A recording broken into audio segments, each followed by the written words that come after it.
One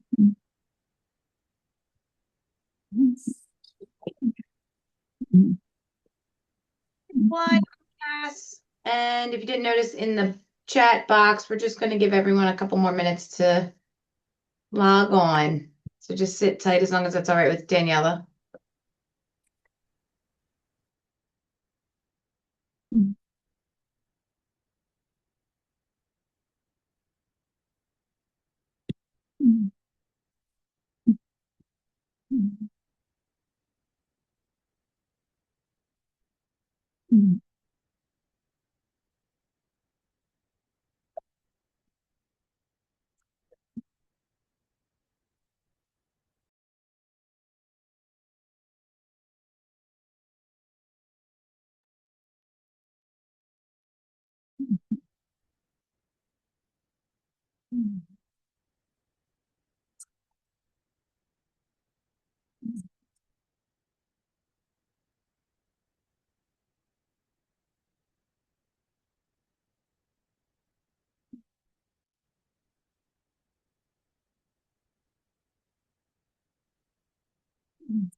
Okay, I think we can assume this is the Linden Avenue team.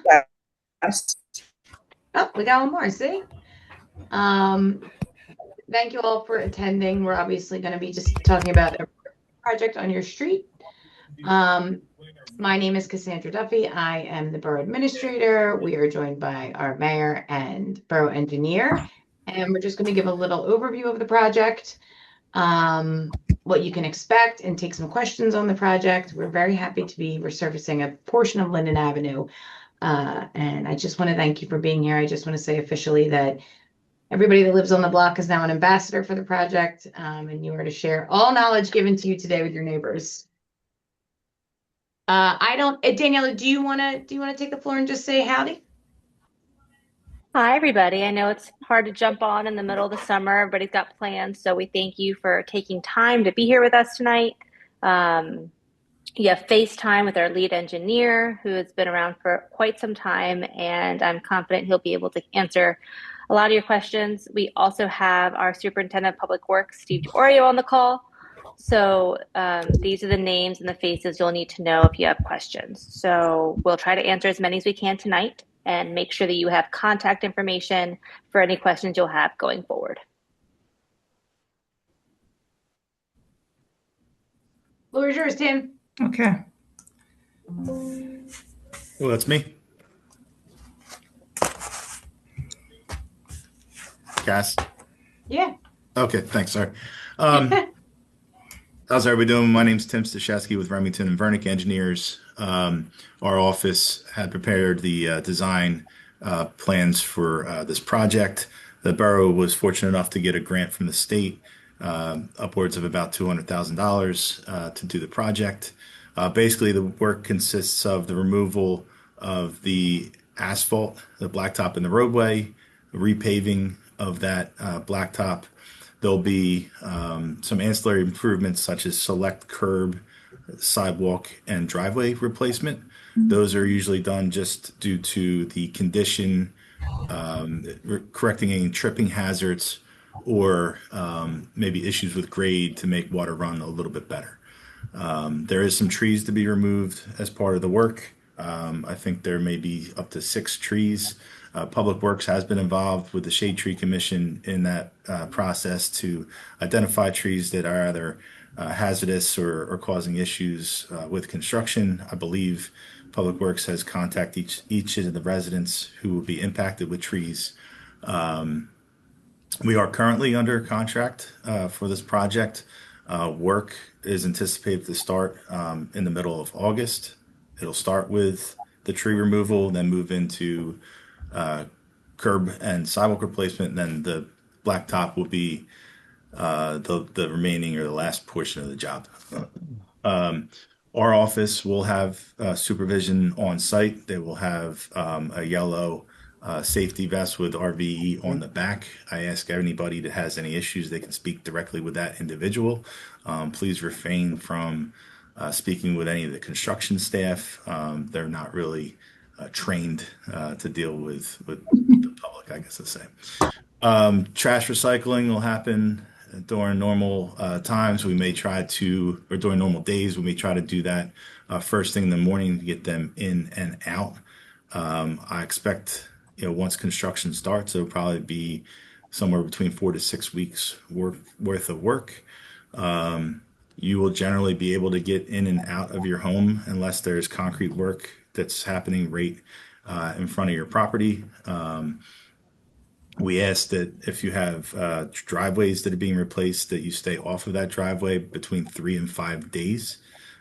We will work with the police department to provide alternate measures of on-street parking or parking around the corner. I think that's pretty much it. I haven't done one of these in a while, so I'm excited. I know. Can you confirm scope, Tim? It's Haddon down through the Yeah, Oriental. sorry. Thanks, Cass. Yeah. So match line at Haddon Avenue through to Oriental. The borough limit is, just past maybe the first house into Oriental. So we go up into that intersection, or past that intersection, maybe less than 100 feet, I'd say. So, but that whole section will be done.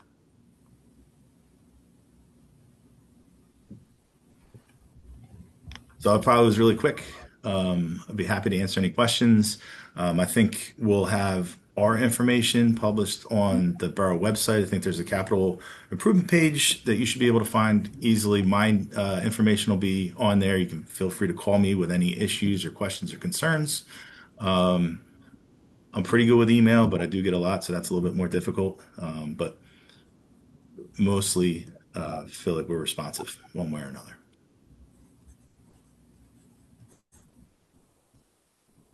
Do you guys have any questions? So who's doing the work?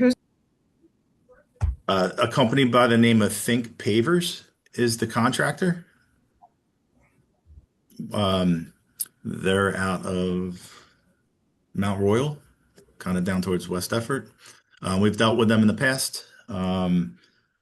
We are required to take the lowest bid on a public project, so there's reasons why we need to be out there providing oversight. But generally, they're a well-respected contractor. That contractor was doing the concrete or just the street? Somebody's talking, I can't hear him. Oh, no, I was just going to say, I'm sharing our contact information in the chat box. No other questions about access? Go ahead, I'm sorry. The question was, is this contractor doing all soup to nuts? Is he going to be doing the concrete as well as the asphalt? They are more of a concrete contractor. So I would assume there's a subcontractor for the asphalt. I will need to confirm who that may be. And I'm also going to assume that this guy is going to do a section. You're going to probably do Haddon to Maple and Maple to Oriental as not the block, the whole road. It's pretty small project. So I think the concrete work would move block to block, but the paving work would probably happen all in one shot. What's the transmission place and the legal place on the corner going to do? Because I got a hell of a time getting into that off of Haddon Ave every time. with all their cars. They got a lot of cars. The borough's putting out notices to everyone in the area. Cass, I assume we can make a special call to those, what's that, Delaware Valley on the Yep. corner?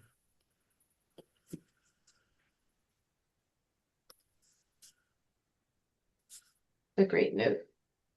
When the asphalt is ground, does it create a lot of dust?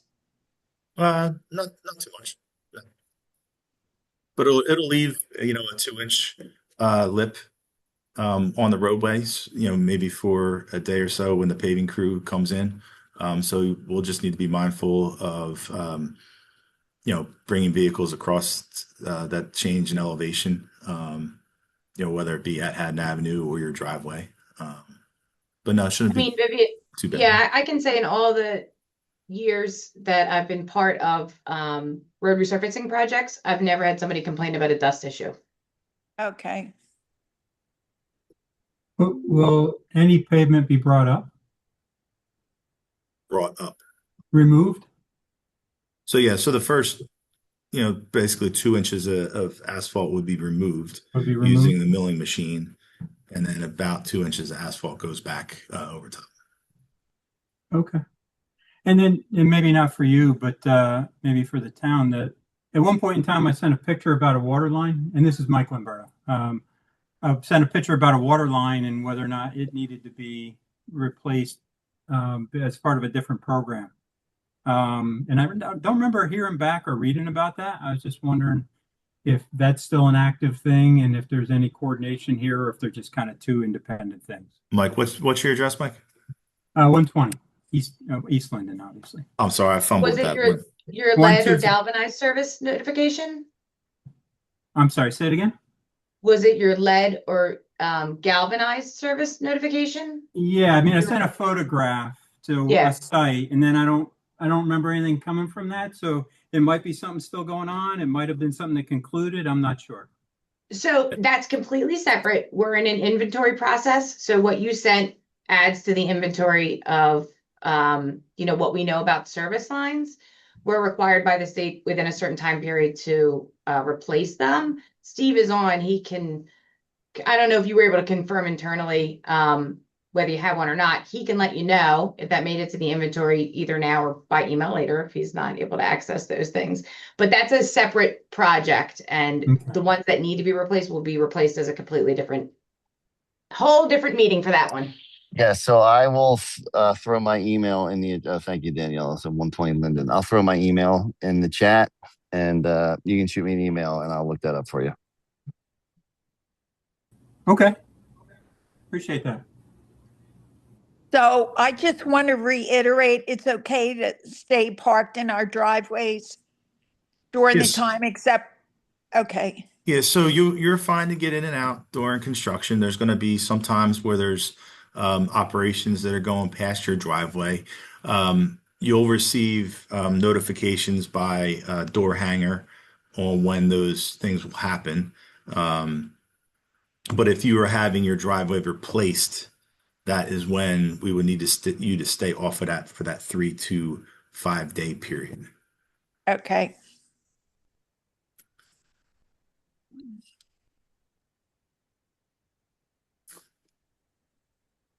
Going once, I got one more going thing. twice. Go ahead. Now, around my house, you can see where the asphalt's thin, and right below it, I don't know if it was the whole street or just the side of the street, but there's like pavers there. Yeah, and what's your address? 124 East Linden. So what we find in town was that the road was originally constructed with a brick gutter line. So I don't know if there was just dirt in the middle originally, and maybe the concrete curb with just brick, maybe a couple feet of brick off the curb line. So sometimes that does become exposed. We would look to put remove the asphalt from the top of that brick, and then we would look to put that 2-inch thickness over top of that. At times, the reveal of the curb makes it a little bit difficult, but usually we're fairly successful with that. Yeah, well, just a heads up. Yep. Thank you. And if any of those bricks wind their way into my garden, that would be okay as well. Well, I'll tell you, we have trouble a lot of times from what's underneath those bricks. So we try to leave them in place. Understood.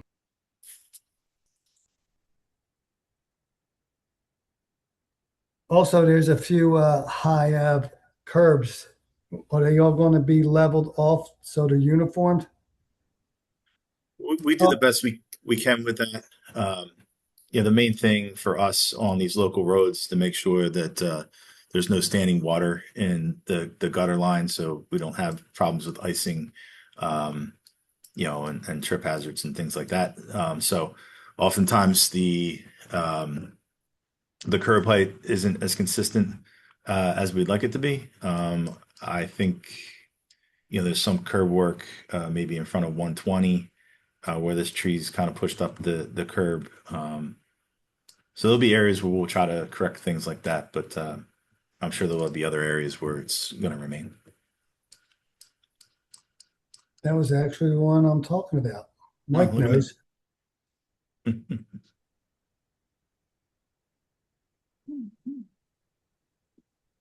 I assume if we're away in that period, that's no issue. Kind of an obvious one, but Yeah, no issue. Problem at times then is if the car's left on the street or things of that nature. And usually we're able to contact you through the police department one way or another. okay, thanks. And Friday around, I don't know, 5 o'clock, I need the road to be cleared off. Got to go places, if you know what I'm saying. There you go. So general work hours are like 7 to 4. They will, we don't allow them to start any equipment before 7. There may be days where they work past 4 if they just need to complete, whatever task. Those guys don't want to work any later on a Friday than you want them out of there. So, not saying it wouldn't happen, but for the most part, you should be okay. Who makes the decision as to what roads get paved when? Cass, that's a good one for you. Yeah, so we do an analysis. Actually, we did one a couple years ago that ranks our road conditions. Sometimes we use factors that help our grant applications. Sometimes they're funded through our capitals, but generally, our capital funding. But generally, we take from our road analysis that ranks the roads by condition, and we just sort of try to move down the list as favorably as we can. There might be instances in which there's another project and we can add road repaving to it or group projects together. DOT provides funding for these kinds of projects annually, so we're usually prepared with whatever the next application is based on what we think a good application will be and the next worst or some of the top worst road conditions in town. Yeah. Well, I'm just going to add a little thing that's unrelated, but I know they have big problems on Penn Avenue with water when it rains. It looks like the sewers, there's so much water going down and cars come barreling down there and it splashes all the water onto the front of people's lawns.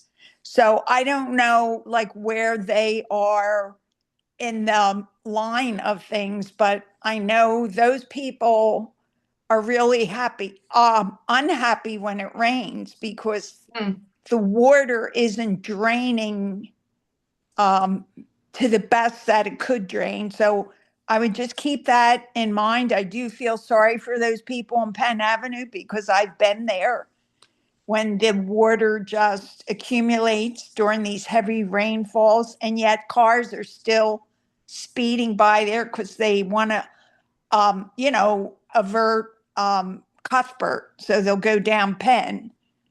If you speak with any of your neighbors that live on that road, part of the larger process, and Rowan does these studies for us that looks at the streets and what's in worse shape. Part of the consideration, because it's all kind of put into one bowl, but part of the consideration is resident feedback. So using the RSS feed, and Steve, can you put a link to it in the chat? if they want to take a picture of it, if they want to just report here, this is my house, this is what my curb looks like during the rain, things like that, that'll bring it more to the attention of our DPW, and then we'll be able to track that, it's this address. Oh, look, every single home on this street has reported this during 3 storms this summer or over the last couple of years. And that will also help bring those projects up towards the top if we have more resident complaints. Okay, Yeah, well, and I know it was reported 2 years ago and nothing happened, so I Well, was I'm not surprised saying surprised that our street was getting done first, because they seem like hey, I'm happy our street is getting done first because I have grass growing out of my street, but the Right. thing is that the water is a big problem during these heavy downfalls. And one of the things I'll add, not to get too far away from Linden Avenue, but there's 2 things. We're seeing more intense weather events than we ever have. Right. So what would typically sometimes 10, 20 years ago drain, people call and say, my street is flooded. Well, when did we ever used to get 3 to 5 inches of rain in an hour? So sometimes it's just that our storm sewers are completely overloaded by these intense weather events. The other thing is we can take a look to make sure that the storm drains are being cleared, right? Sometimes we ask people to be stewards of their storm drain if they live on that block. And if you see that it's covered in leaves or trash, take your rake. I mean, you can call DPW to do it, but sometimes if a neighbor or the one in front of your house is blocked, that goes a really long way in helping with that drainage, especially during those intense storms. So for the folks on Penn, but anywhere you are in town. Right. Okay, thank you. Thank you. I would also keep an ear out.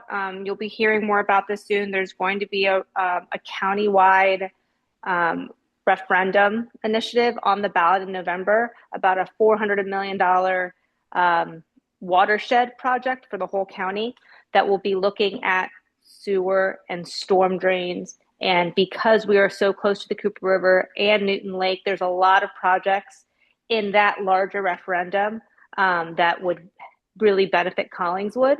They're going to be asking to increase the open land tax by 1 penny, which is like an average of $18 a year per household for Camden County residents. So if that passes, they have a really ambitious program that would really help, especially places like Collingswood that are inherently waterlogged, especially seeing some of these big storms we've been having recently, update our infrastructure. So keep an eye out for that. That'll be on your November ballot. Okay, thank you.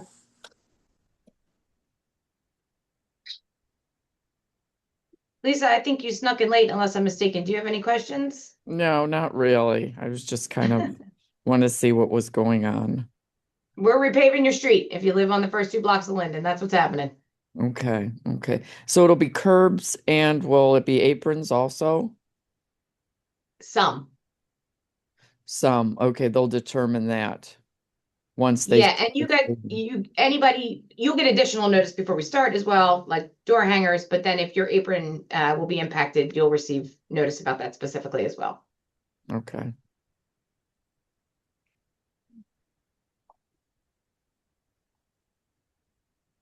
Anyone else? Okay, we will post this recording on our municipal projects page. So if any of your neighbors want to watch it, that'll be available for them. And I want to reiterate what Tim said. If you or any neighbors have questions about the project, feel free to reach out to either the Remington and Vernick person on site or a municipal person, myself, Tim, Daniela, Steve. We will all get you answers to your questions. There are always questions during projects and we're happy to answer them. The contractors always aren't authorized to give those answers or have the most up-to-date info, but we are always available to you if you have questions as the project goes on. Okay. What do you know Okay. what the date is? The We say project mid-August? Yeah, you start seeing activity mid-August, and it's mid-August. probably somewhere between a 4 to 6 week project. Oh, okay. That's not too bad. Okay. Good. I will put the caveat now, weather dependent. We've had a really rainy summer. So keep that in mind, 4 to 6 weeks. If we have like a monsoon of an August, just keep in mind that we can only do so much, and we want this to stick, so we can't be working on it if the weather is working against us. Right. Okay. Okay, thank you, super neighbors. We appreciate you guys coming out and getting this info. If you have any follow-up questions, you can ask anything at any time. Okay, Okay, right. thank you. Thank Okay. you. Well, Bye.